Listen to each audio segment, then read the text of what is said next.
they do this accidentally. Study conscious interactions with and control of technology.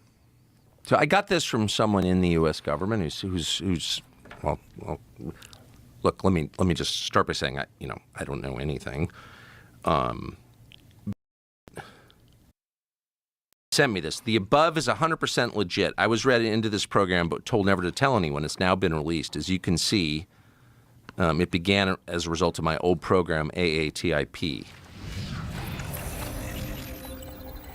I signed a document saying I would never talk about Kona Blue and similar efforts. I can't believe that AARO would have released it.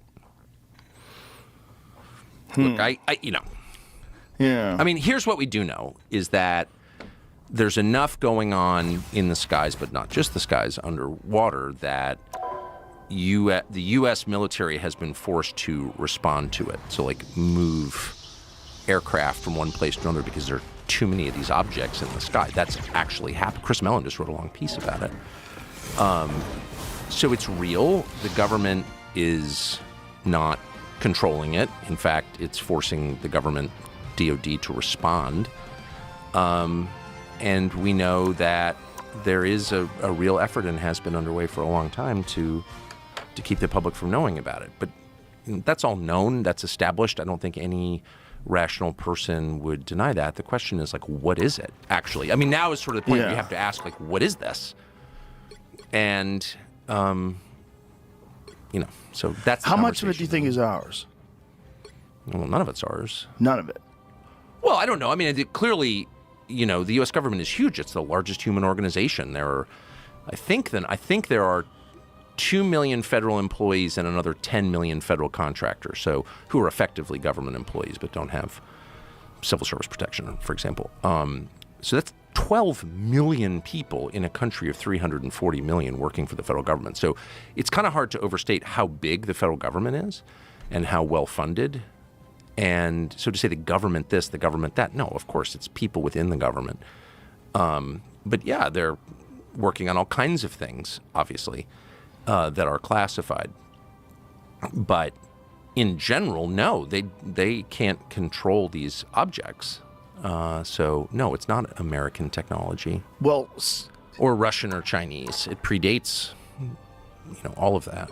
Well, some of it does, right? Like, for sure, the Kenneth Arnold sightings, that was really early on. That was like the early 1950s. He was seeing these flying saucers, these discs that were moving over mountains. Well, right. I mean, the prophet Ezekiel writes about it in the first chapter, Wheels in the Sky. Yeah, that's a crazy one. Boy, when you read it is crazy. If you read it, it's like, oh, wow.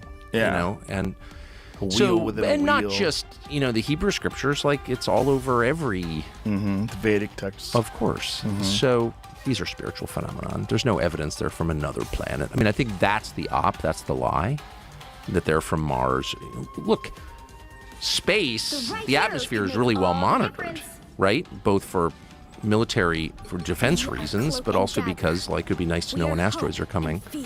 And there's no evidence, has never been any evidence that there are lots of these objects, these vehicles coming into our atmosphere from somewhere else, some other planet. There's no evidence of that at all. So they're from here, and they've been here for thousands of years, whatever they are. And it's pretty clear to me that they're spiritual entities, whatever that means. They're supernatural, and which is to say, supernatural means above the natural, above the observable nature. And they don't behave according to the laws of science as measured by people, and they've been here for a long time. And there's a ton of evidence they're under the ocean and under the ground. So, like, with that fact set, what do you conclude? When did you start having this opinion that they were spiritual and that they've always been here? Like, when did this... Well, I didn't know anything about the topic until 2017. And was that after the New York Times piece? No, it was before. It was before, and the things that I saw, I mean, I was and am still a very conventional person. I mean, I'm 54. I grew up in this country in California, which was like every assumption about America I bought completely, just completely. And I thought that everyone who questioned those assumptions was bad. I just bought into the system completely without even thinking about it. And I imagined that I was like some kind of free thinker and, you know, I'm going against the grain. But like my core assumptions were the assumptions fed to me by the culture and the government, and I didn't even realize it. But anyway, I'd never really thought about UFOs at all, and I'd been in journalism since I was a kid, so of course I'd run into a lot of people who had crazy views on a lot of different topics. UFOs, 9/11, circumcision, you know, like every whack job in the world you run into when you're covering stuff. Fluoride. Right. I just brushed with non-fluoride toothpaste this morning. Me too. Exactly. Exactly. But probably unlike you, I didn't have any opinions like that. I was like, fluoride, come on. You know, 9/11, shut up! Yeah. UFOs, you're fucking crazy. You know what I mean? I just, like, I had this reflexive, I'm ashamed of it, I'm not bragging about it. But it was 2017, and really it was the Trump campaign. It wasn't that I was, like, so in love with Trump. So I've always liked Trump. He was like, so charming and all that. But I wasn't, like, a Trumper or anything, but it was watching that campaign, and particularly his claim that they were spying on him. I was like, really?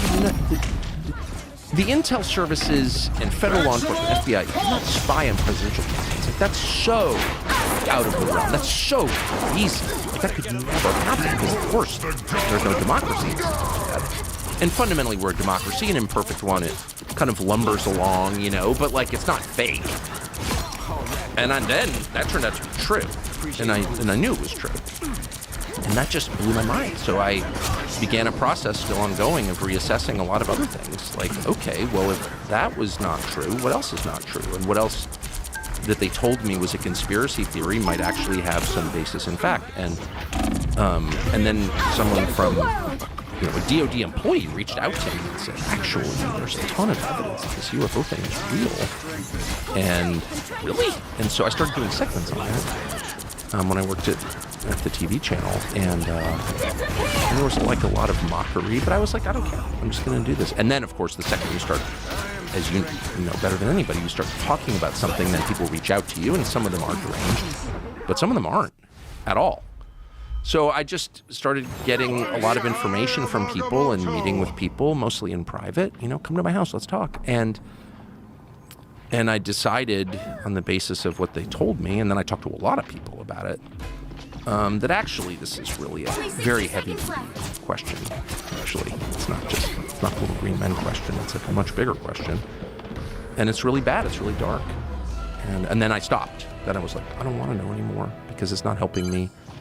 At all as a person. And I don't what information did you get that made you feel like it's dark? What's so dark? Well, first of all, the deception is always bad. Like, lying is bad. And it's bad not just in a legal sense in that it can be illegal to lie, but it's bad. It's like bad for you. Like, it rots you. Like, being a liar makes you a bad person. When you lie, you're serving evil. There's a moral quality to it that's inescapable. And very obvious, and only like advanced civilization before that. Lying is bad. And so if you have lying at scale, which we have on this topic, it's inherently bad. Okay, so that's the first level. The deeper level is so if they're spiritual beings, which I believe they are, like, it's a binary. They're either, you know, if you're team good or team bad. You can assign your name to it if you want, but what are these things? Are they good or bad? And I think some of them are bad. And the U.S. government knows that, or elements, the people within the U.S. government know that, then, you know, then they're serving a bad force. And well, when you say spiritual, like what makes you draw that conclusion that they're spiritual? What's the obvious? I mean, spiritual may be the wrong word. Supernatural. You know, they're beyond nature as we understand it. I mean, obviously they are. I mean, just chart their physical behavior. It doesn't, you know, it goes outside of what we understand about physics. No visible means of propulsion, you know, coming at indescribable speed, hitting the ocean, continuing at speeds that are impossible undersea. I mean, in other words, if I take a, you know, 9mm round, 7.62 by 39, and shoot you at 50 yards underwater in a swimming pool, and it's even more intense in saltwater because it's denser, you catch the bullet, if it even makes it to you, right? So if a craft, any object underwater that's traveling at 500 knots as measured by sonar. Right there, you're challenging our understanding of physics. Like, what is that? What can that be? So, yeah. They've tracked that. They've tracked things going 500 knots under the sea. Enemy in front of us. Yeah, really. Yeah, much faster than any object can actually go under sea. Oh, for sure. Only 60 seconds left. Oh, yeah. There's a lot of stuff going on underwater. And a lot. And there's video of these things coming out of the sky into the water and also emerging from the water. Right. Yeah. So, I don't think it's that. Transmedium video. Yeah, I don't think some of it's that blurry. I think some of it's crystal clear. We just don't have access to it. Is that what you mean? Yeah. Just we haven't seen it. So they have some stuff. For sure. So, but there's just a lot going on underwater, and it's measured. And so, whatever. I mean, these are all, again, this is like the most obvious observable level of it, but then you just ask yourself, like, what is this, actually? And, you know, if there's been extensive knowledge of this for decades, like maybe 80 years at least, if not going back to the 30s, 90 years, you know, to what end? So there are two possible explanations, obvious explanations. The first is the one you often hear, which is this is so heavy that if the public were to know about it, it would be just disruptive. It would be too scary. Like, you don't want to scare people for no good reason. There's nothing we can do about it. And you also don't want to suggest that, you know, the U.S. military isn't capable of protecting the country, the homeland. And it does suggest that. You can't control these objects in your airspace, and that's known. If they can't, that's known, okay? Then that suggests a limit to the power of the U.S. military, and you don't want to tell people that because then they, like, won't believe that they're safe. I get it. But then there's a deeper level, which is like, okay, what's your relationship with these things? What is the U.S. government's relationship with these things? And there's evidence that there is a relationship and that it's long-standing. And that raises, like, a lot of questions about intent. And so, like, what is that? And I just personally decided, 30 seconds before you attack. you know, and people have been hurt by these things. You know, that's a fact. That's a fact. It's a knowable fact. It's a provable fact. And killed. And I'm not saying millions of people have been killed by whatever these things are, but people have been killed, and it's known because it's working its way through the courts out of the VA. So, I don't know. An object that is, by definition, supernatural. It's above the laws of nature as we understand them. And that has resulted in the deaths of people. But we don't spend enough time thinking about, like, what that adds up to. Like, not good, actually, not good. How many people do you think have died from these things? I don't know, but I mean, and is it radiation sickness? Is it like what's the so the cause of person death? that I talked to, I interviewed someone who was a Stanford medical school professor who's out there and worth talking to, by the way. And talking about Gary Nolan? that's exactly what I'm talking about. He's effectively an expert witness in these cases, so he's an expert in brain injury. Do you know him? Yeah. Yeah. Entirely credible person. Checks all the boxes that I care about. He's got patents, so he's like a lot of Stanford University professors. He's like independently rich. He flew to. I live in a remote place, and he flew to my place at his own expense because he wanted to tell his story. So he's got no profit motive here. He's the most highly credentialed person at the university, practically. Stanford Medical School. We consider that a big deal. And he's worked on this for, you know, over 10 years, assessing the injuries to U.S. servicemen from being in close proximity to these objects or having contact with these objects. And his conclusion, as you know, because you've talked to him, is that there's some kind of energy coming off here that scrambles people's brains or kills them. And it's not exactly radiation, at least in his telling to me. So anyway, but the point is, people have died. Yeah. And so, you know, it does raise a lot of questions about, like, what the hell, right? What the hell? American citizens have died and you're hiding it? Why are you hiding that? Why would you hide that? Perhaps because they don't have any explanations. Because it's so beyond our comprehension that they're still trying to piece it together. Like, I would wonder how much interaction they really do have with these things. Like, if I was from another planet, or if I was some interdimensional being I don't know how much I'd give a shit about the president. I don't know how much I'd give a shit about the government. I would probably look at this infantile race, this species, this bizarre territorial apes with thermonuclear weapons, this very weird species. I'd probably look at them as very chaotic, and I wouldn't really have much concern for who's running it. Especially if they have the ability to travel at insane speeds and go undetected. Well, it depends. Like that. Okay, so the template that you're using to understand this is like science fiction, right? These are an advanced race of beings from somewhere else. But the template that every other society before us has used is a spiritual world. Mm-hmm. There is a whole world that we can't see that acts on people, a supernatural world that's acting on us all the time for good and bad. Every society has thought this before ours. Mm-hmm. In fact, every society in all recorded history has thought that until, I'll be specific, August 1945, when we dropped the atom bombs on Hiroshima and Nagasaki. And all of a sudden, the West is just officially secular. We're God. There is no God but us. And that's the world that we have grown up in, but that's an anomaly. Like, no one else has ever thought that. There's never been a society that thought that. Every other society has assumed, and they've had all kinds of different explanations, and the details differ, but the core idea does not differ, and never has differed from caves until now, that we're being acted on by spiritual forces at all times.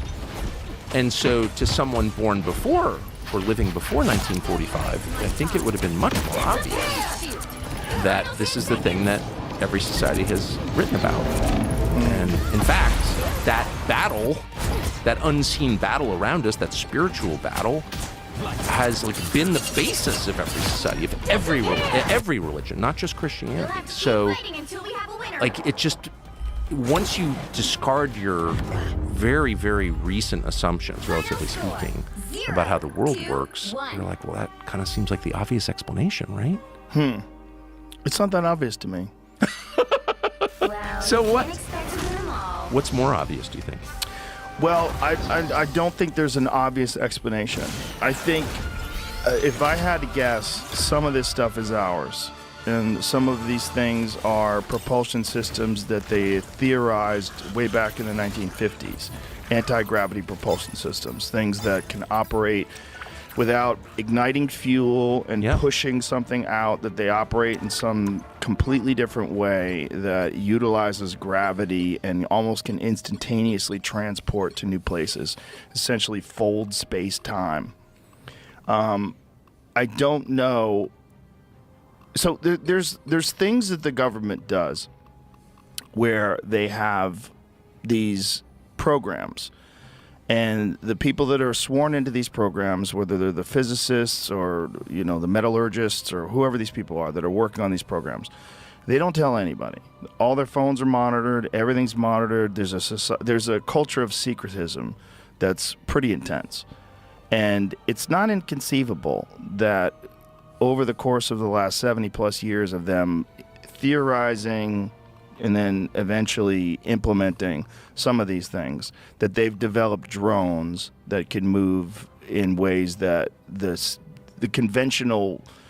people that understand conventional propulsion systems could not imagine. And that they've figured out a way to do this and to keep it secret. And we're probably not the only ones working on these things. But where did they get that information?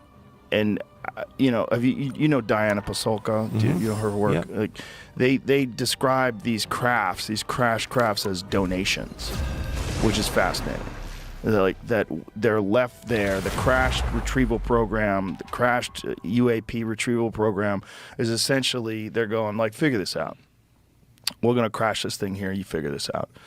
And the question is, if that's true, okay, where are these things coming from? Are they, if there's something that is so advanced that it's decided to leave us a little trinket for us to back engineer, is that from another dimension? Is that from here? Is that from some realm that we just don't have access to? Is it from another planet? We have drones that are on other planets right now. We have a drone on Mars. We have, you know, the lunar rovers. We have satellites that we send to observe and photograph other planets. We just got really high detailed photographs of Jupiter. They're pretty amazing. But if something was like us on another planet but lived uninterrupted with technology advancing for 1,000 years, 10,000 years, 1,000,000 years more than us, what would that be like? And how much would we be able to understand of what we're seeing? What would we be able to see?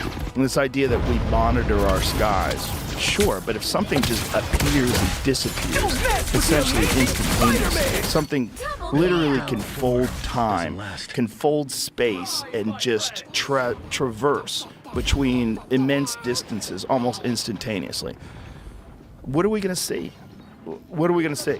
And also, like, what kind of detection systems do we have? We have radar, we have visual, we have a bunch of different military-based detection systems to look out for enemy crafts and airships and all that stuff. But if you're dealing with something that's 1,000,000 years more advanced than us, how much would we be able to detect? Well, so I think we're pointing to the same question. I mean, I have no Right. doubt that the U.S. government has technology that we don't know the details of. That makes sense. Sure.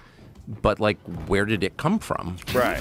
I'm not even sure. This is a separate question, but related.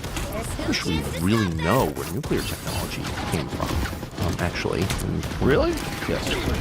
Like Yeah, the Manhattan Project? Yeah, like, we know the Manhattan, we know something about the Manhattan Project. But, like, where exactly did that? It came from Germany. German scientists were working on it. Okay. The one person, separate conversation, but the one person I know who's really pushed it, and book on it, who's a trustworthy person, a friend of mine, I don't even know him, said to me, actually, I spent a year working on this, and the closer I got to, like, okay, but what's the genesis? Like, where did this? What was the Isaac Newton apple on the head? Oh, gravity's real moment for fission? Not clear. Weird. I don't know the answer. But here's the point. Clearly, government has technology that we're not read in on. Right. Of course. Ready to help. But so that doesn't answer the question, why have people seen these objects in the skies for thousands of years? Right. Confirmed. And what are they? And maybe they're from another planet. My only point is there's no evidence of that. There's a huge amount, massive corpus of evidence that they're seen by people in our atmosphere. You know, on Earth looking up, in a submarine looking out. And what is that? And by the way, to your point, like, we can't see them coming into our atmosphere because they don't want to be seen. Well, then why do they want to be seen by people on Earth? Like, if the technology is that advanced, and clearly it is, why do they make themselves visible in the first place?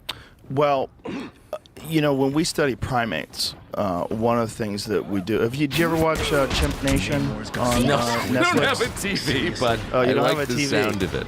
Yeah. It's an amazing documentary on Netflix that details these embedded scientists in the Congo. And what's really fascinating about it is that this group of scientists, or related scientists, have been there for 20 plus years. So these chimps have become entirely accustomed to having human beings near them. So there's very specific rules. You stay within 20 yards of them. If they come closer, you back up. You never have food, ever. You can't bring any food there because they'll fuck you up and just steal your food. If they find out you have food, And they're formidable. You're in real trouble. Oh yeah, they'll tear you apart. And they kill each other, so they'll definitely kill you. And so when they have done this, the chimps have become accustomed to them being there, and the chimps behave completely normally. The chimps see them as just an innocuous part of their environment. They're not food, and they're not enemy. They don't ever intrude. They don't try to challenge them. They don't make eye contact, so they don't worry about the people at all. So they behave completely like chimps. And if I was an advanced species and I was studying people and I wanted the human beings to eventually kind of catch up, right? Like, you're introducing technology that they call donations, crashed vehicles. Figure out what fiber optics are. Here you go. Check this out. Figure this out. Try to figure that out. Maybe it'll take you decades. Maybe it'll take you more. But you are accelerating the technological evolution of this advanced species on this planet. And one way to do that would be For what purpose, I wonder? Well, that's a very good question. My belief is that biological intelligent life is essentially a caterpillar. And it's a caterpillar that's making a cocoon. And it doesn't even know why it's doing it. It's just doing it. And that cocoon is going to give birth to artificial life, digital life. It's going to give birth to a new life form. And I think we're real close to that. I think we're way closer than that to that than most people would ever want to admit. I agree. And I think But can we assign a value to that? Is that good or bad? that's a good question. It depends. Universally, I think it's the path. I think it's what happens. I think You'll need a top-notch what team this to thing win is, this one. if you extrapolate, if you take not anyone's the sidekick. concept What I of do is best a done sentient artificial intelligence that has the ability to utilize all the information that every human being has on Earth at a level of computing that's far beyond the capabilities of the human mind and all of our supercomputers that currently exist, because it'll design much better computers. It'll use quantum computers. It'll have the ability to recode things and change things. It'll make better versions of itself. As long as So there's still something instead we're of fighting for, I'll be on the biological front lines. evolution, which is very slow, it takes a long time, relatively.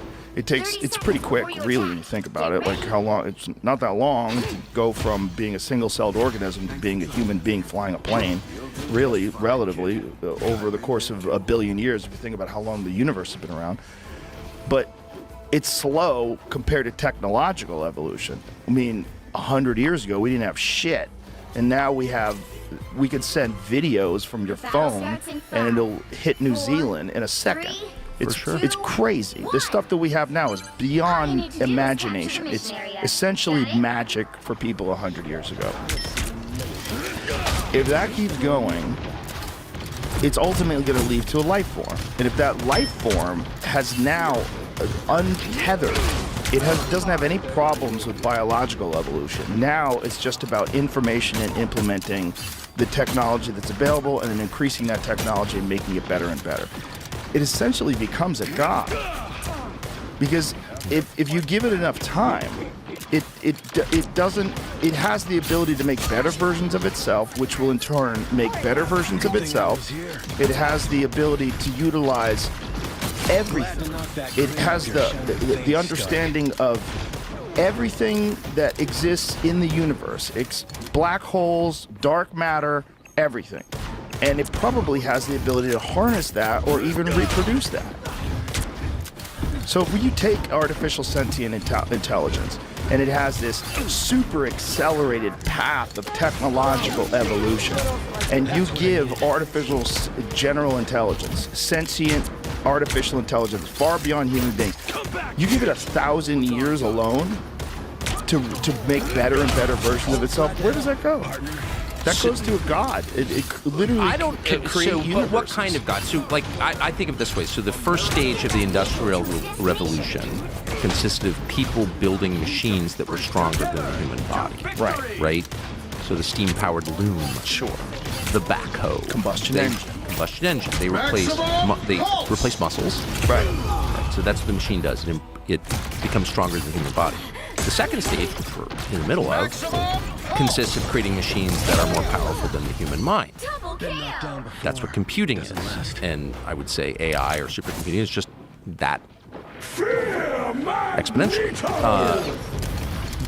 But that doesn't make it a god in the sense that the machine, however powerful it is, any more than a backhoe is a god because it can dig a trench faster than 100 men.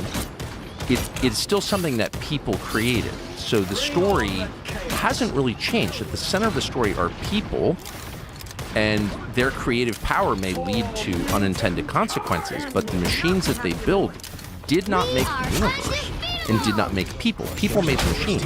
Right. So but I would say the part I agree with is there's a spiritual component here for sure. People will worship AI as a god. AI, Ted Kaczynski was likely right, will get away from us. We will be controlled by the thing that we made. All those are bad.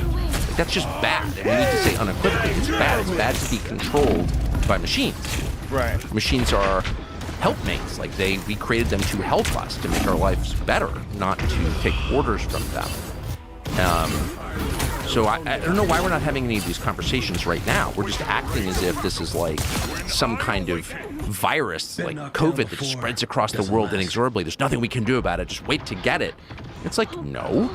If we agree that the outcome is bad, and specifically it's bad for people, we should care what's good for people. That's all we should care about. Is it good for people or not? If it's bad for people, then we should strangle it in its crib right now. Right.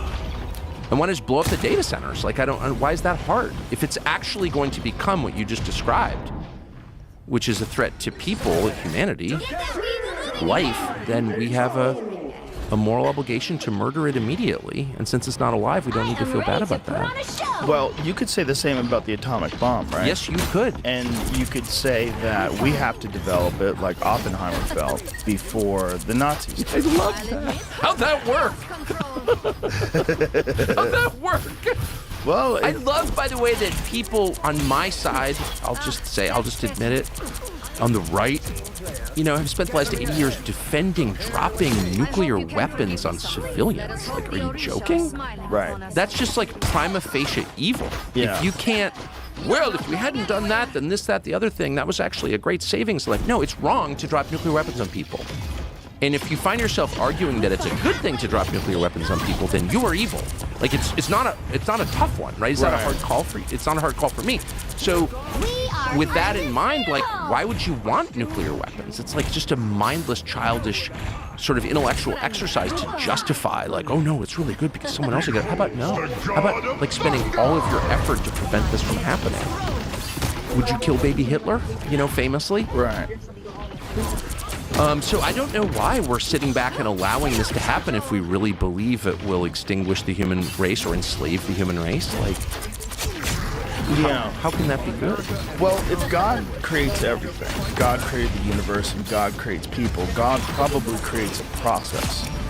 And we think that we are very important because we are very important to us. But are we very important in the universal sense? Not really. Like, if the Earth just imploded and disappeared, if the sun went supernova and our whole solar system was blown to bits, the universe, it still exists. It depends and how God wide created, you're. For sure. In our life, in the end, as Conan O'Brien, the famous philosopher, once said, every grave goes unvisited, which is true, and that's an important perspective. Pull out the lens a little bit. Does it really matter? No, it doesn't. But it does matter. Do your It does kids, matter how to about us. this? Do your children matter? Yes, sure. Do their lives matter? Would us. you die for them? Yeah. Yes, of course. Yes. Everything matters. If you're not comfortable, it matters. If you're sitting here like you don't want to wear headphones, like let's not wear headphones. That matters. Everything matters. I mean, at scale. But what matters most, like, Right? That is the evil, right? The evil is it's the same thing as saying the necessary evil of dropping nuclear bombs on civilians is if you don't do that, then there'll be more evil. Then more things will happen. It's kind of the same thing. Like it doesn't. well, it comes from the same place, which is hubris. Like imagining you're God, you have unlimited power, and you have omniscience. You can imagine what the future's going to be. You can't. You're a fucking idiot. You're a person. Like you can't even make your wife happy. Right. Like the limits of your power are really obvious. The limits of your wisdom, same. So like, don't jump into shit. Big things whose outcomes you can't predict with certainty. Like you can't know. Go in with humility. I guess that's what I'm saying. Right? So, Yeah. and do what you can, knowing that you're probably going to screw it up and you probably won't achieve your goal, but like you should try. And on the AI question, everyone I've ever talked to, but I'm hardly an expert. I don't know the computer, okay? But everybody I've ever talked to, and there's many people, like, yeah, it could get away from us and enslave us. Well, let's say no to slavery. How's that? Is that a tough one? Not for me. Yeah. I mean, and maybe a good use of nuclear weapons would be to hit the data centers. No, I'm serious. Like, why is that crazy? It's not. It's not if you think that human beings are the end of this evolutionary Well, chain. what else is? Some supercomputer in a data center outside Dulles Airport? No. I mean, you know what I mean? Like, Right. I don't actually think that individuals, I don't think I'm that important. My life is that important. I will die. I know that. And I try to keep that in mind every day. But you're important to everybody that cares about you. You're important to the people But if around we don't you. think people are important, then what do we think is important? I guess that's what I'm saying. Not necessarily that we don't think people are important, but if evolution is real, And if there is this Is it real? constant, I don't know, but it's visible. Like you can measure it in certain animals. You can measure adaptation. Yeah. But there's no evidence that in fact, I think we've kind of given up on the idea of evolution. The theory of evolution as articulated by Darwin is like kind of not true. In what sense? Destructive power. Well, in the most basic sense, the idea that, all life emerged from a single cell organism and over time, and there would be a fossil record of that, and there's not. And There's not a fossil record of transitionary species, like species that are adapting to its environment. There's and they tons develop. of record of Right. adaptation, and you see it in your own life. I mean, I have a lot of dogs. I see adaptation in dogs, through the Sure. litter to litter. But no, there's no evidence at all zero, that, people, evolve seamlessly from a single cell amoeba. No, there's not. There's no chain in the fossil record of that at all. And that's why you don't actually hear people, you hear them make reference to evolution because the theory of adaptation is clearly, obviously true. But Darwin's theory's totally, that's why it's still a theory almost 200 years later, No, we have not found that at all. And I can't even guess. I mean, I have my own theories on it, but they're not proven. What are your theories? God created people, distinctly, and animals.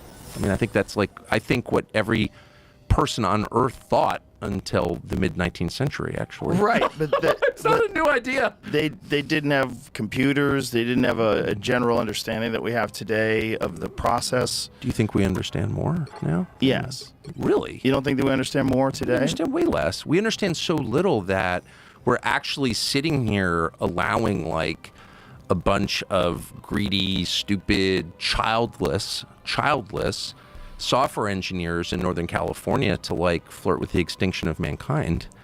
So no, previous generations would be like, what? No, stop. And we're not doing that because But we they know. wouldn't have done that even with the nuclear bomb.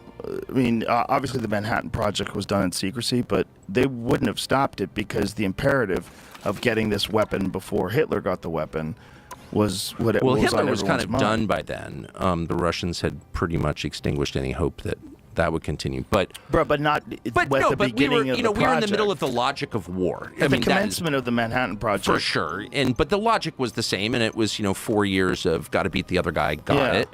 And I don't mean to sound too judgmental about the bomb. I know why they built it. Okay, but you just wonder why nobody in the middle of that thought, is this really a gun? And some of them did think it. I'm sure actually. they did. Yes, I they mean, did. Oppenheimer himself.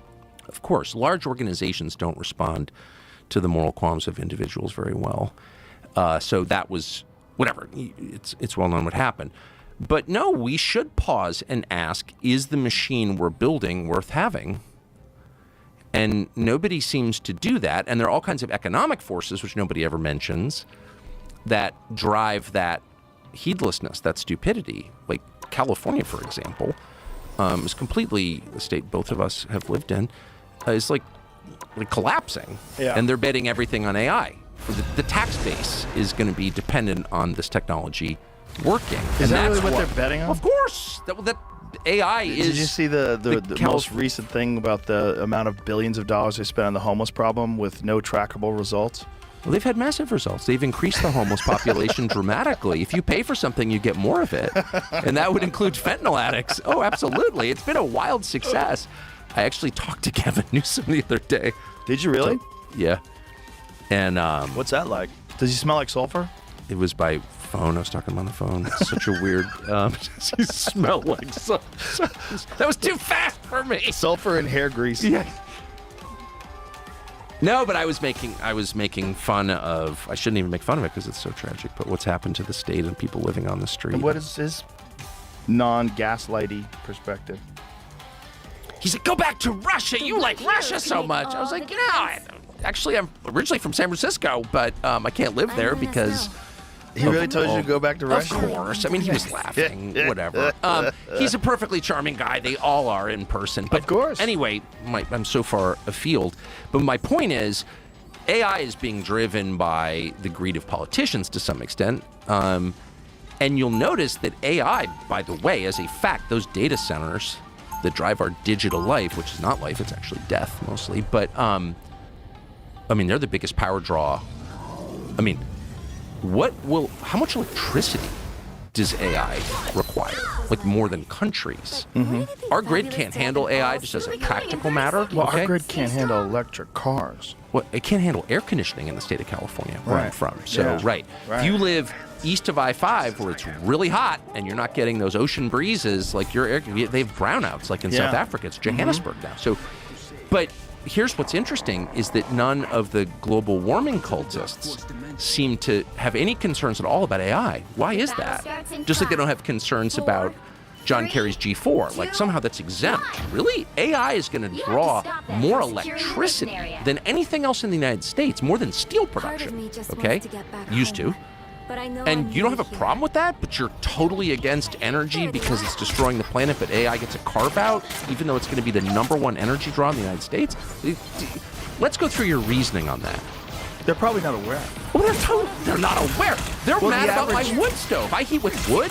They're mad about my wood stove. They don't want an outdoor barbecue. They don't like a gas stove. No, they're way into the details on this stuff, except somehow AI isn't a problem. But do you think that they're informed? Because this is not a narrative that you ever hear.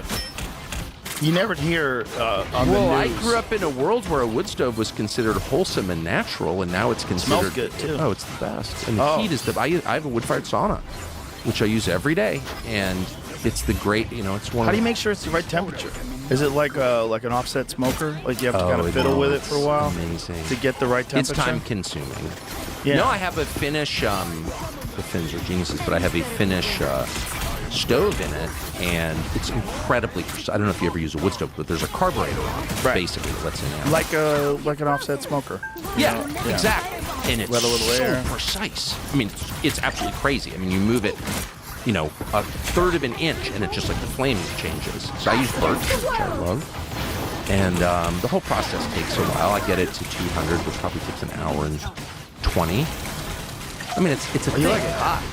Like it hot, yeah. 200. Well, I do it every- well, I wear a sauna hat, so, Oh, okay. Does that help? which is embarrassing. The wool hat? Yeah, well, it's felt. Yeah, I bought one of those. I never wore it. It's incredible. Yeah? What's the difference? Oh, well, I'll tell you. Don't get, I'm so boring on this subject. If I you're get going on this, like, Please. my wife and kids are listen, like, "Ah!" You see I have one. You're speaking to the Oh, choir. they're the Come on. best. Go Scandinavia. Yeah. It's like the one thing, if your name is Carlson, it's the one thing to be proud of in your people. Like, they're so sad and defeated and pathetic, but saunas are still great. But anyway, the sauna hat, so your head heats up much faster because it's higher, but also because it's got all the capillaries in your head, all the blood vessels in your head. So the point of a sauna is to bake. Right. So you want to stay hot as long as you can. Then you reap the benefits, and you also get the solitude in the prayer time or the meditation or whatever in your cedar church. But you can't stay in a sauna that's really hot very long because your head heats up. Right. So the sauna hat, the felt hat, the banya hat as they call it, insulates your head so you can really stay hot a long time. It makes it, you really should do it. So is it just because it makes it more comfortable? Is that the idea? If your head overheats, it just overheats. And what you want is you want to cook evenly, just like on a barbecue. You really do. And so, you sit on the bench with your feet up. You want to be as flat as you possibly can to cook evenly and to stay that way. So I try to do 20 minutes. I have my, my timer, my egg timer with the sand going through the hourglass, which goes to 15 minutes, but I try to stay an extra 5 if I can. And I couldn't without the bun. Interesting. It's like $8 on Amazon. Well worth it. Yeah, I have one. Like I said, I just don't use it. But I do. They're one... embarrassing, and you look like a tool wearing it. But you shouldn't have. But no one's looking in there anyway. Well, that's right. You don't sauna with other people. Right. Well, I do sometimes. Yeah. Comics. We get in here. Yeah. When we train together, we all get in the sauna together afterwards. It's fun.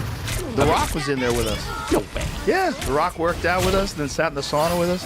It was fun. Got in the cold plunge with us. Oh, that's pretty cool. It was fun. Is he a good dude? He's a great guy. Really nice guy. Like, really I've heard that. I don't know him, humble. but I've heard that he's a good like, guy. some people fake humble.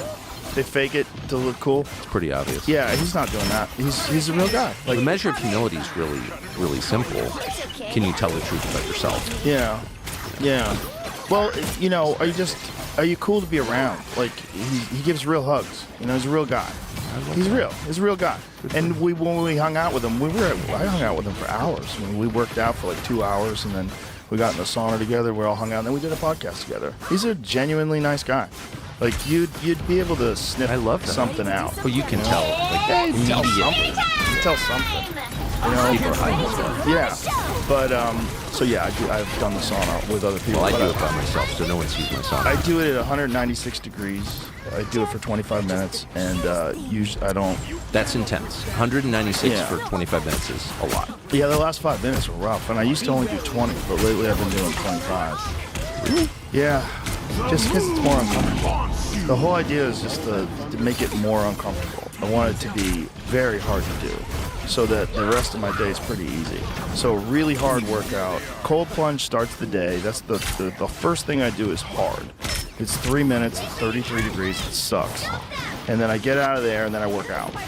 So That's really impressive. I had the opposite training as a young man, which was the goal was like French toast.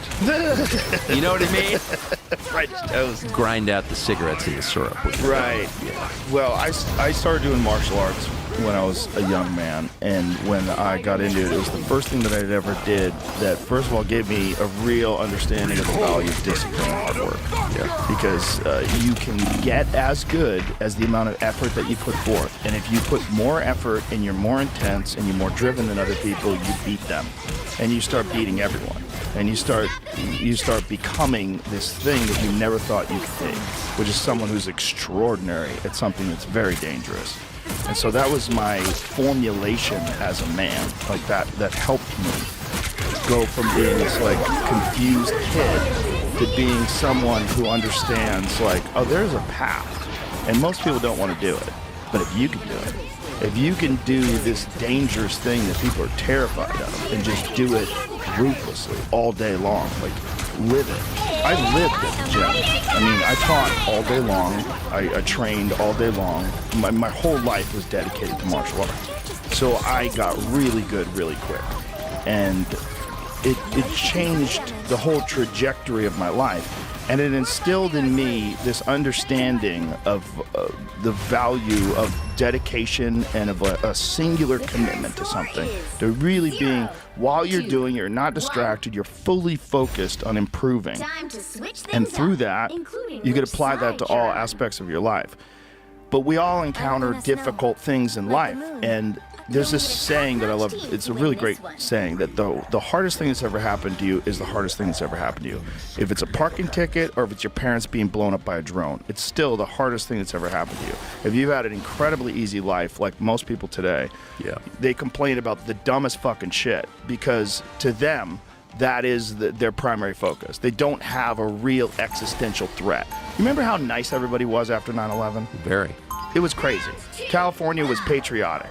There's fucking flags on everybody's car. I remember. Everybody was friendly. I went to New York City. It was like a totally different place. Everybody was so friendly. Applauding when firemen walked in. Yes, they were heroes. Everybody was a hero. And that's because they had encountered something that was way harder than they were accustomed to, and it just put things into perspective. So for me, training and really hard workouts and doing difficult things like the sauna, there's a lot of health benefits to it too. But the mental benefits to it are really primary for me because it makes That's impressive, the man. rest I of didn't life have a easier. childhood like that at all, and we were decadent, unfortunately. And so those are lessons that I learned much later. But Yeah, it's that's a good. I think it's a. If it doesn't destroy you, I think it's a great way. and you don't have to do it the way I do it. You could do other stuff. You could do yoga. You could do hikes. You could do. No, you but could doing run. things for the sake of the difficulty in doing them. Yes. I love that. Again, that was not my training at all. Yeah. But I was very lucky that it was mine, but more importantly, it gave me a tool to mitigate the stress of regular life, and especially the stress of this kind of life that I live. You need something to mitigate that, or you'll go crazy. I agree with that completely. You'll go crazy. Yeah, removing yourself from it a little bit has always worked for me. Mm-hmm. Nature works very, very well. Yeah. Animals, contact with animals, people you love. Sure. Less digital experiences, fewer digital experiences for sure.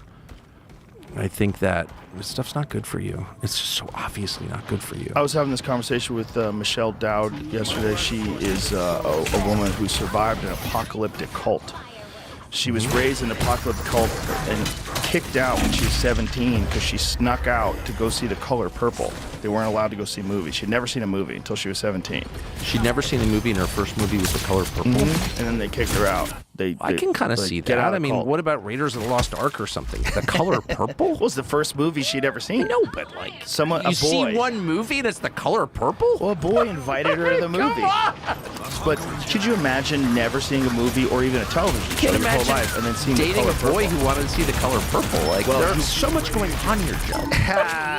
Well, this boy was a guy who had left the church, and so she was in contact with him, and and he was saying, "Hey, there's a whole world out here. You want to go see the movie?"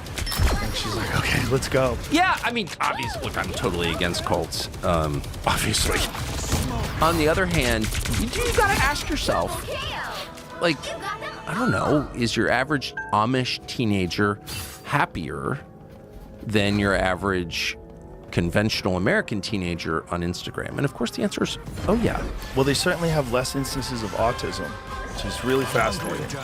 It's very, very The Amish fascinating. have Oh, yeah. less autism? Yeah, there's almost none. Well, I'm not surprised. It's extremely Why rare. do we think that is? Well, I wonder. I really do. I can think of a couple. Yeah. I don't want to go Bobby Kennedy. Well, on that's the anyone. problem. Right. If you go Bobby Kennedy, they'll come for you. But the why? question is But why? Look, and I Right. don't know the answer, but How is that not in the debate? How is that not in the conversation? well, it's not only not in the conversation, you're punished for adding it to the Punished, conversation. yes. And so, like, We are dancing around anti-vax conspiracy theories but right now. why be on the defensive? It's like if Right. you purport to represent science and you're mad about a question, And you're ignoring data. yeah, but even in the absence of data, Right. science is a process. Yes. It's not a result. It's a way of doing things. And at the core of science is asking questions, including unlikely questions. Right. That's what science is. Right. And if you don't allow that, then you may be doing something, but what you're not doing is science. We can say that conclusively. So Right. for people to wrap themselves in the mantle of science and attack you for asking a question, Judge, jury, they're frauds. executioner! And I don't know how they have the moral high ground in this. I don't think they do, but I think it's the same kind of mindset that allows people to create the nuclear bomb. Because you say, listen, but we're not even saying that vaccines cause autism. But let's say this.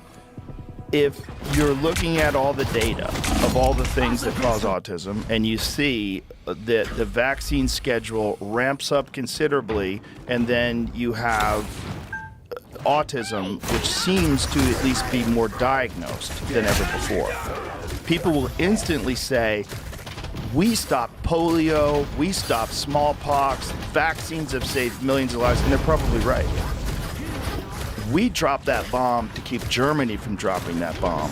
We need nuclear weapons so that other people don't have nuclear weapons. We do a thing that maybe has some negative effects but is overall good. And I think you can kind of apply that sort of logic and reasoning as a human being to very messy issues.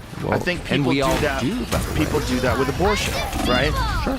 They do that with abortion. They do say with everything. a woman I mean- has a right to choose reproductive freedom. They say all these things. And then you say, okay, what if the baby is near term? That's 3.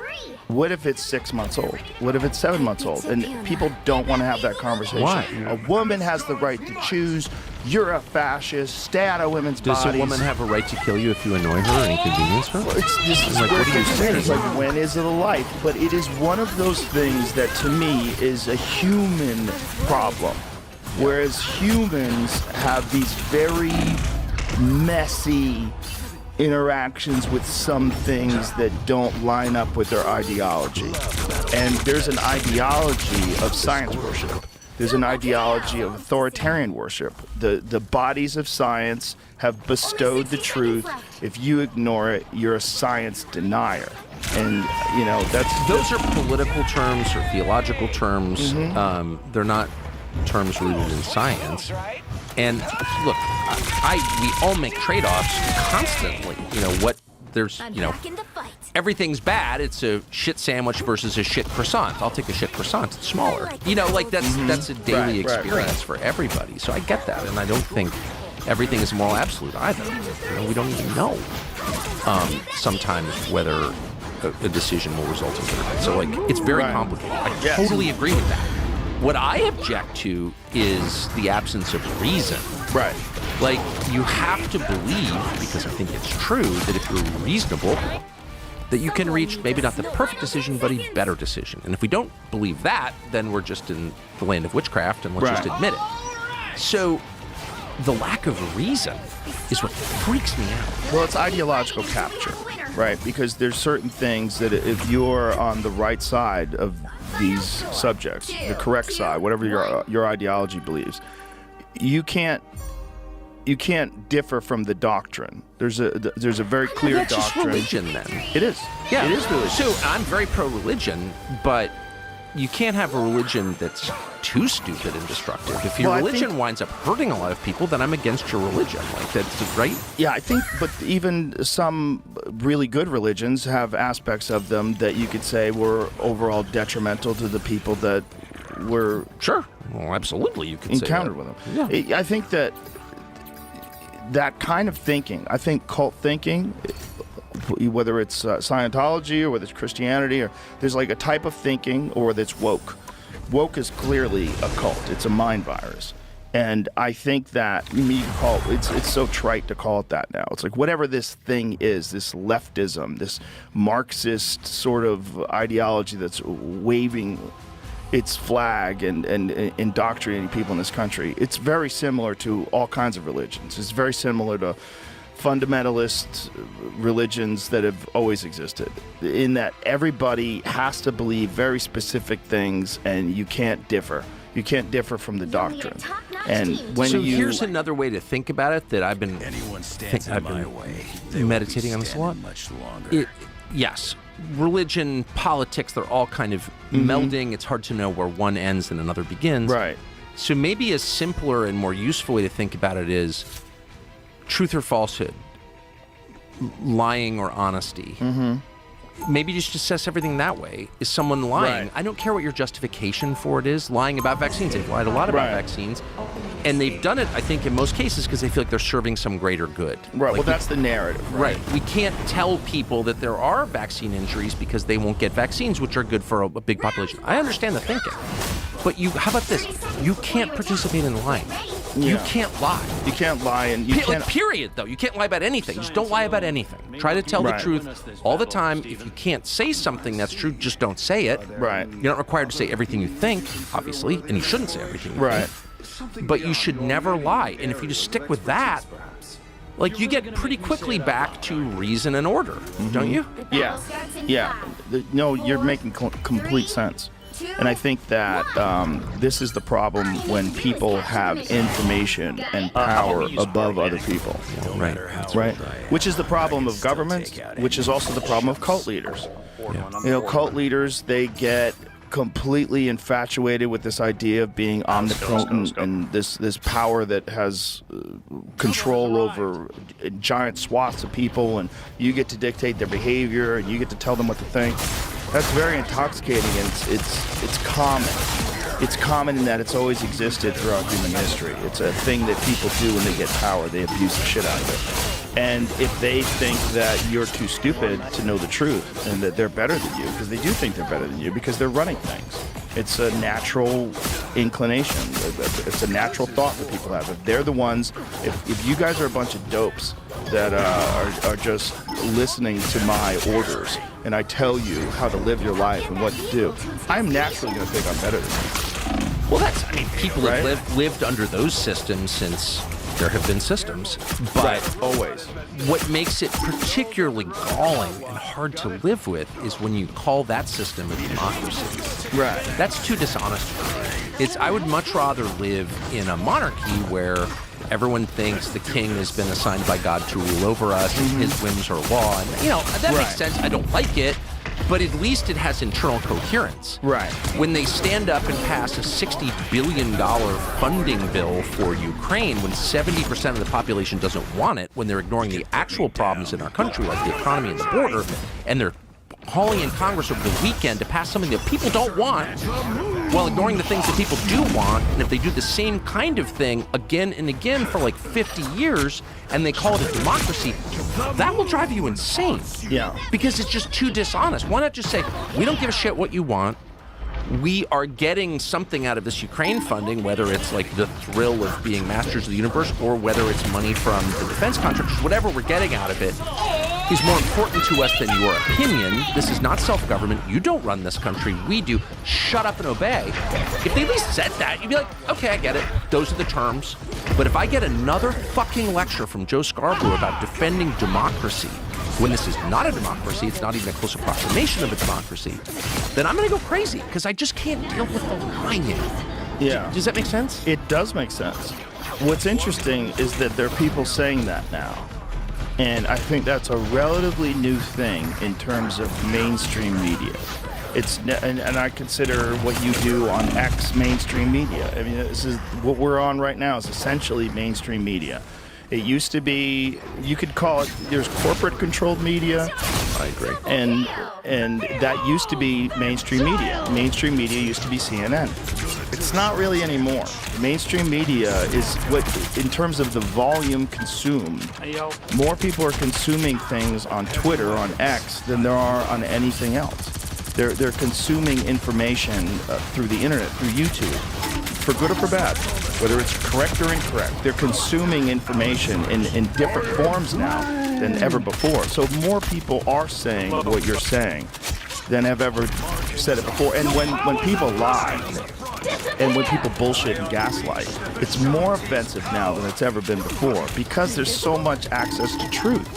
That it's just, you can see it now. If you're paying attention, if you're not a boomer who only reads the newspaper, you pay attention and you see it. You go, this is horse shit. But it's like, I guess what bothers me is that the lies aren't sophisticated. No. I mean, I look back over my now sort of long life, and I'm recognizing all the times that I was lied to, but, I didn't know I was being lied to. They kind of pulled it off. Mm-hmm. There's something incredibly insulting and demeaning to tell me a lie when I know it's a lie. Yeah. And you know I know it's a lie. We both know it's a lie, but you're demanding that I pretend to believe it? Right. What you're really saying is, I have no respect for you. You're like my dog. Right. You're a slave.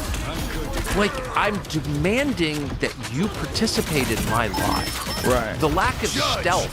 Jury, Really, I'm not explaining it very well, but that really bothers me. Well, a there's lot. no real other way to lie. You like some of these lies, like politicians. Like, did you see that conversation that AOC had with that man they brought in for the Biden case, and they were talking about what crimes?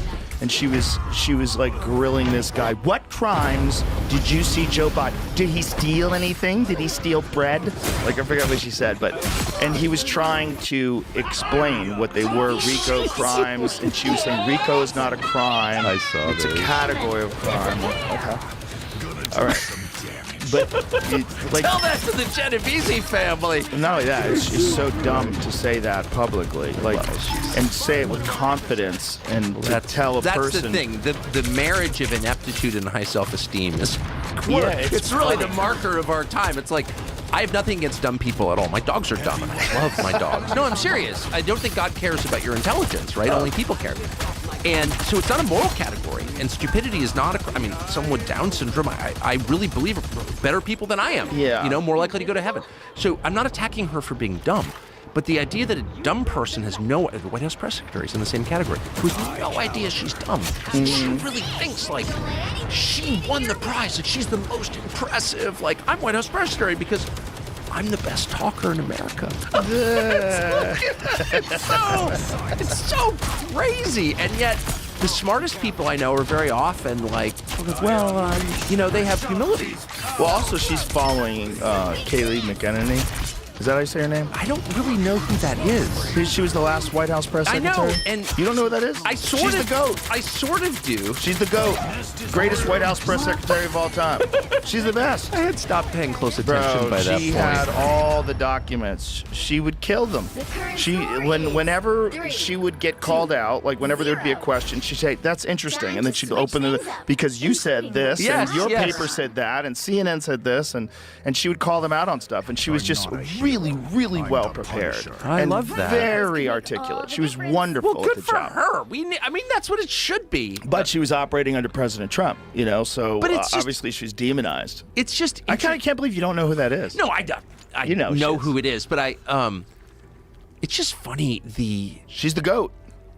Well, I had stopped watching all briefings by then. I used to go to Well, the they're so dumb. briefings They're as so a kid. dumb. I literally would go there, be in the briefing room, the former Kennedy swimming pool, and the first thing you know, I was never a White House reporter, but I was a reporter, so I would go to them occasionally. And the first thing you notice is how impressed all the correspondents are to work there. I work at the White House. Work at the White House. Got my hard pass.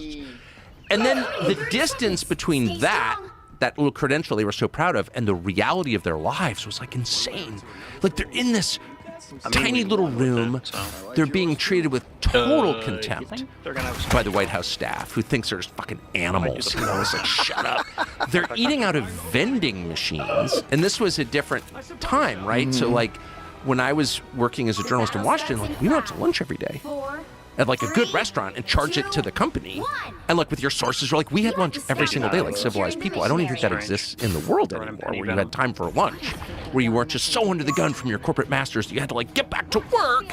Right. We ate lunch, and I remember thinking, these people don't eat lunch. They eat like a stale Mounds bar out of a vending machine. Like they bring quarters to work so they can eat. I remember thinking, your life you're not even human. You're just like a little puppet or something, but you're so impressed that like all your neighbors know he works at the White House. He's in the White House press corps. And the job like wasn't even really a job. You would just like sit there and ask your question, your little assigned seat, like you're in a high school gym. It was just awful. And I just had no respect for people who did that for a living at all. Did you ever read Fear and Loathing on the Campaign Trail? Come on. Yeah. It's amazing. But that guy gave sort of the best. That's, I think, probably the best window into an outsider in the political process, at least in terms of the campaign trail. Yeah. It's the best window to the press, the best window to the relationships that they had with the politicians, at least in the 1970s.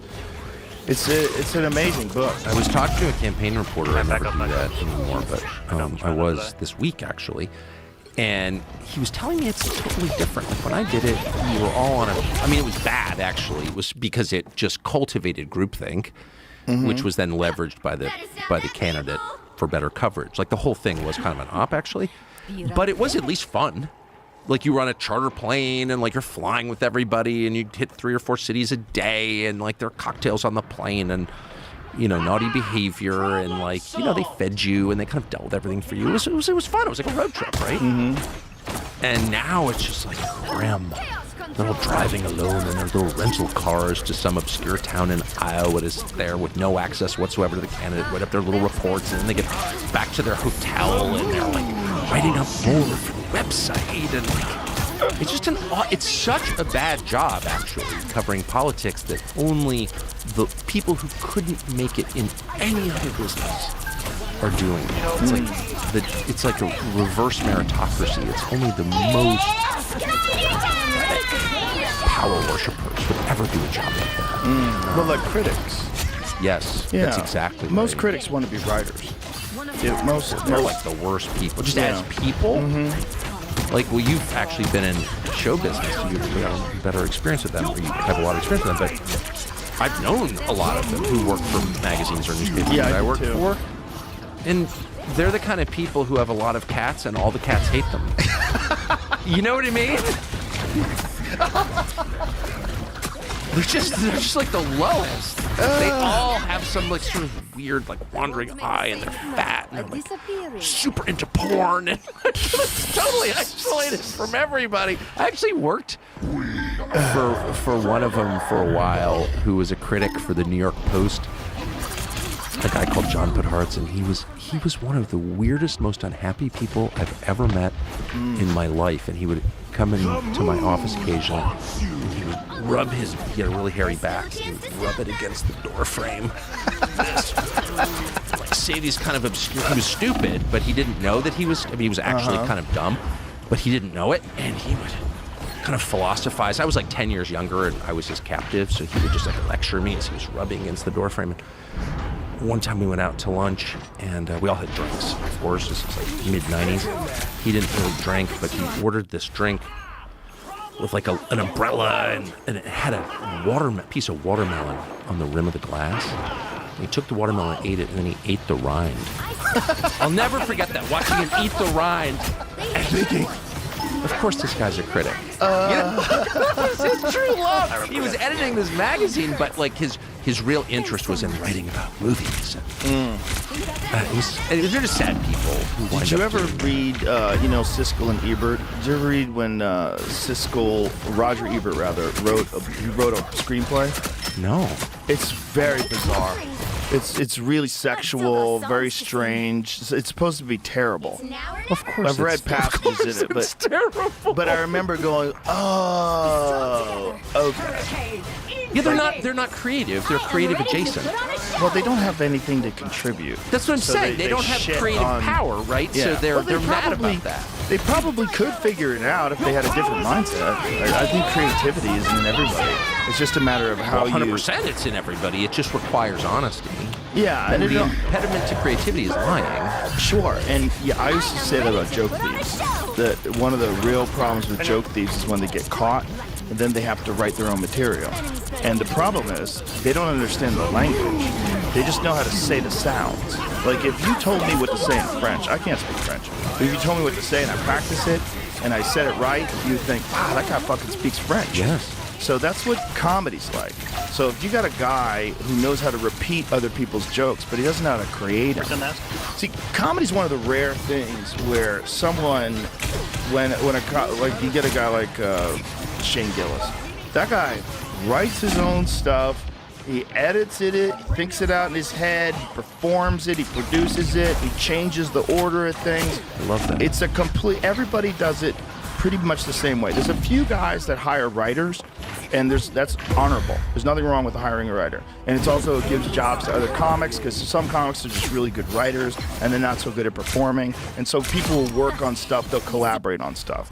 Like Chris Rock would do this thing where he would hire comics, and they didn't write the jokes for him, but they would be like guys who would bounce stuff off. So he would have his ideas, he would go on stage, and then after his set, they would all meet, and they would talk about the set.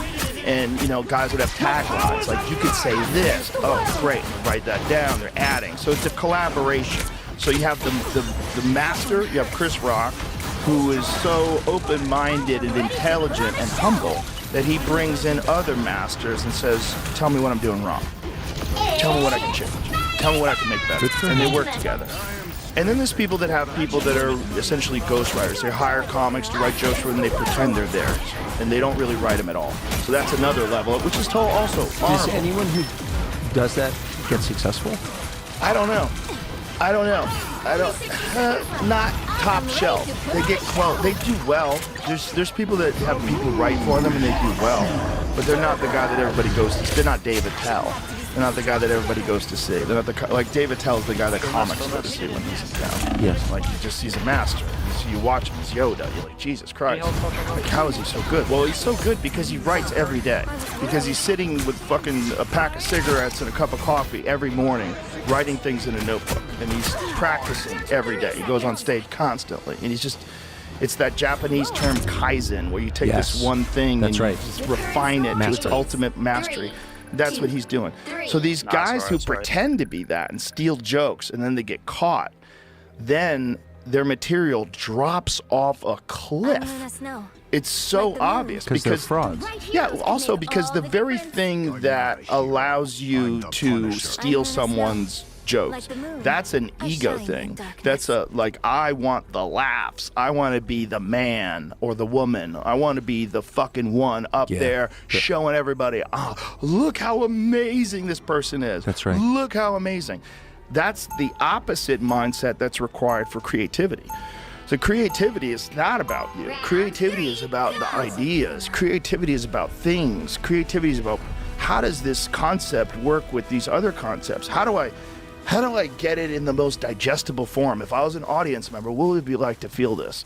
What's the best way to introduce it? What's the way to make it so that people don't think that I'm being mean, that I have a point, or that I've thought this through? This is not just a flippant thing. Like, you're allowing someone, when someone's on stage, you're allowing that person almost to think for you. Like, you're like, take me on a ride. Like, I'll give you my mind. I'm That's not right. gonna. That's I'm not exactly gonna be right. thinking what I would do. I'm just gonna let you think for me. If that person's not doing a good job of that, if it's clunky, if it's shitty, if the transitions suck, if the way, then it just interrupts this hypnotism that you put on me. This hypnosis. Now I'm not But it's letting you think also for me. inherently fraudulent. Yeah. Right? I mean, I'm giving control of my mind over to someone who is himself under the control of somebody else. Do you know what I You mean? mean if you're stealing? No, if I'm in the audience. Right. And I would say this also goes for ideas, for commentary.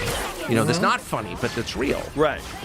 And you see it a lot. I've seen it a lot. Yeah, you see bullshit a lot. Well, the number of people who are totally not controlled, who are really saying what they actually believe with no weird agenda that they're not telling you about is pretty small. Yeah. And I just have noticed that a lot recently, particularly on the question of wokeness and free speech. There are a lot of people who are like on your side because they're for free speech, who are not actually for free speech at all, who are pushing a very specific foreign policy agenda, for example, and using another issue to lower your defenses and let themselves into your brain. And I think that's really sinister. Really, really, really sinister. And it's becoming more obvious now. Like, if you're for free speech, then you're just for free speech because you support the principle. It doesn't, the content of the speech is not that interesting to you. The fact that a sovereign human being has the right to express himself because he's not a slave, he's a citizen and a human being, like, that's what matters. Yeah. And if all of a sudden you like become famous, like, I'm for free speech, and then you support silencing people who articulate opinions you disagree with, like, you're a fraud. You're kind of a sinister fraud. Yeah. Yeah. And because that's the business I'm in, I really noticed that. You noticed this? Yes, and that's also the same kind of thing when you hear them talk. If you hear someone talk that's saying something that's kind of horseshit, it resonates with you. That's what you've seen. You had a horseshit moment before. with Barry Weiss on your show that when everywhere I saw a clip of it, I never saw the show itself, but she was going on about. So she was posing as one thing, and then you pressed her. You're like, well, hold on a second. What do you mean by that? You just attacked somebody. And she had no idea what she was talking about. And it became really clear to me watching it. I completely changed my view of Barry Weiss forever. I was like, she's a fraud, actually. This person's not honest at all. Like, she has a very specific agenda. That's all she cares about. The rest of this stuff is just is a kind of sleight of hand maneuver. You're talking about the thing with Tulsi Gabbard? That's correct. Yeah, she called her a toady, and she didn't know what that meant. Well, but she had no idea. Like, Tulsi Gabbard had straight outside the lines on some Syria or something. And Barry Weiss was, going through the files in her head, like, what does she have to believe?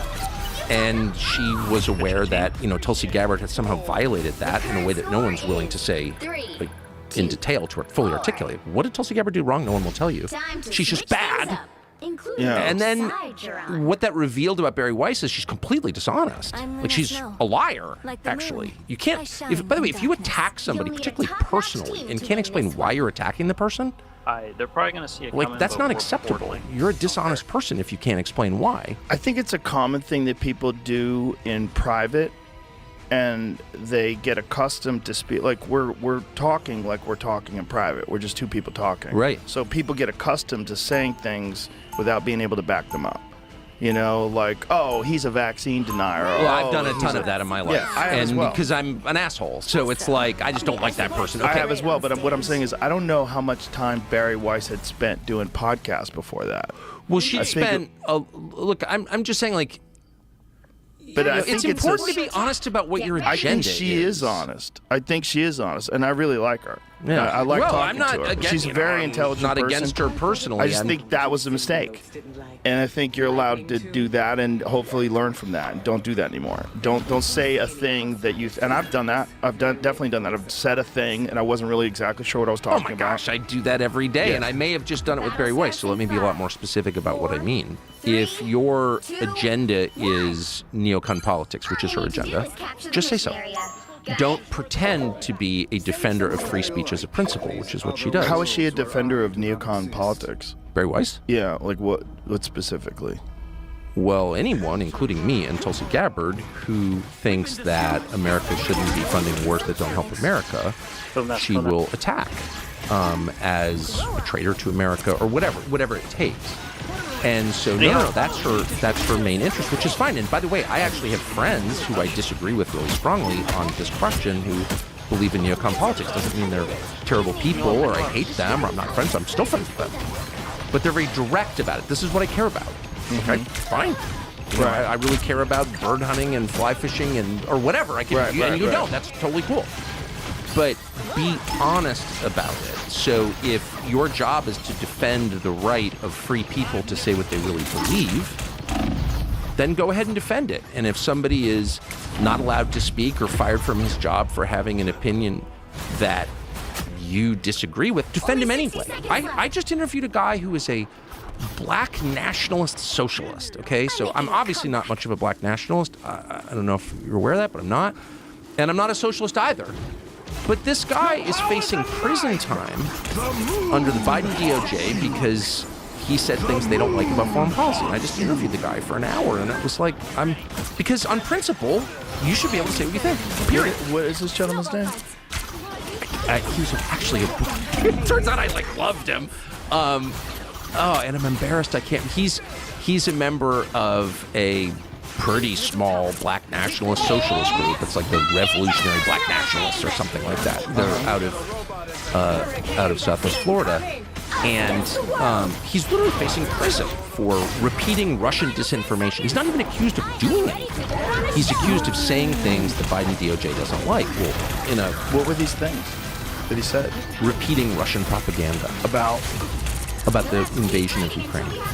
And his point was, well, there's a backstory here, which is that NATO has been moving eastward since 1991, and that's a massive threat to Russia. Missiles on their border from a hostile power is a threat, and the Biden administration accelerated that, and in response, Putin invaded eastern Ukraine. Now, you can disagree with that, but that's hardly a crackpot view, by the way. I think it's actually true, but even if you don't agree that it's true, that's not, you don't have to be a paid propagandist from the Kremlin to say that. Right.